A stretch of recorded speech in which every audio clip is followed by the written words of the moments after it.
And as we see Ruth willing to do the next right thing, willing to take that yoke and be united with God and his plan for her life, we see God move through that in an incredible way.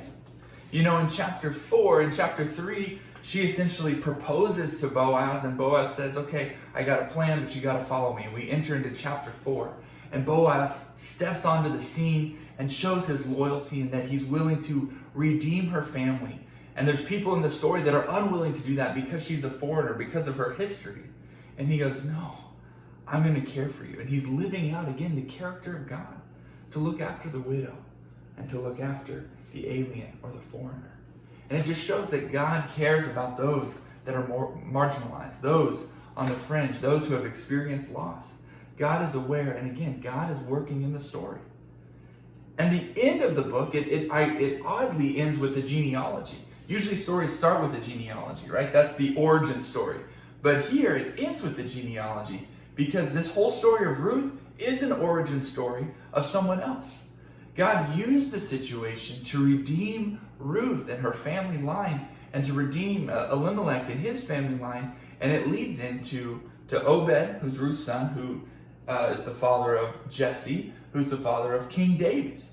And King David was essentially the greatest king that Israel had known, and he was a man after God's own heart. But it doesn't stop there, because we as Christians know that the lineage of King David leads all the way up to Jesus, the King of Kings. And so God was working in the story to bring about redemption, not just of the genealogy, but redemption of us through Jesus. And it's incredible to look at the story of just a microcosm of how throughout the Bible, God is always working, which means throughout your life, in all the tragedy and all the challenges and all the hardships that you may face, God is working. He will see us through. It means that we have to have vision. Back to our theme for the year, we must have vision. We must have eyes that are willing to see God at work.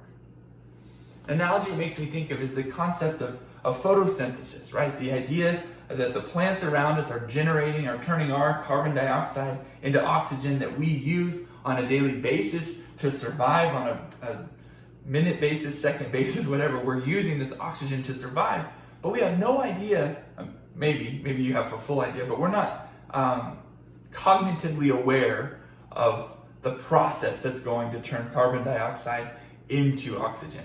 We just benefit from it. And there are times, in science class where you're reading about it, you're like, that's cool. And there are some of you that are probably actively working in chemistry or biology and you're aware of that. But most of the time we walk around benefiting from this kind of invisible thing that's going on and not really recognizing the impact it's having on us. And I think that's how it is with God, that God is working in the background, that he's turning tragedy into blessing, that he's turning hard things into lessons and character building opportunities. He's working in the shadows. He's working behind the scenes. And we may not know it, we may not feel it, but we must believe it to be true, that God is always working. Whether you're fully aware or it seems like he is absent, he is at work. The story talks about a kinsman redeemer, someone who's close relationally, who steps in and redeems us. And we have that in God. We have that in Jesus. So my question is, how is God working in your life? What does the narrator of your story know that you cannot see? Stop. Slow down. Put down your phone. Be quiet. Be still. And consider the many ways in which God is working.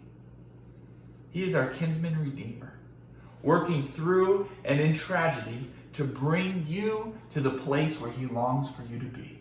And that's right with him. Challenge for us this week. Usually around Thanksgiving, I give out the challenge to write down 100 things you're grateful for, a century of gratitude. And if you want to do that, go for it. I think it's a fantastic exercise. But this year, I want us to think about it a little bit differently. I want you to think about how God has been at work in your life. There's 4 chapters of Ruth, so write down 4 ways, or think about 4 ways, identify 4 ways that God has been at work in your life. Maybe it's recently, maybe it's in the past, maybe it's long ago, but what are 4 ways in which God has been at work in your life? On top of that, consider this. How is God working right now? What is God working to bring about in your life?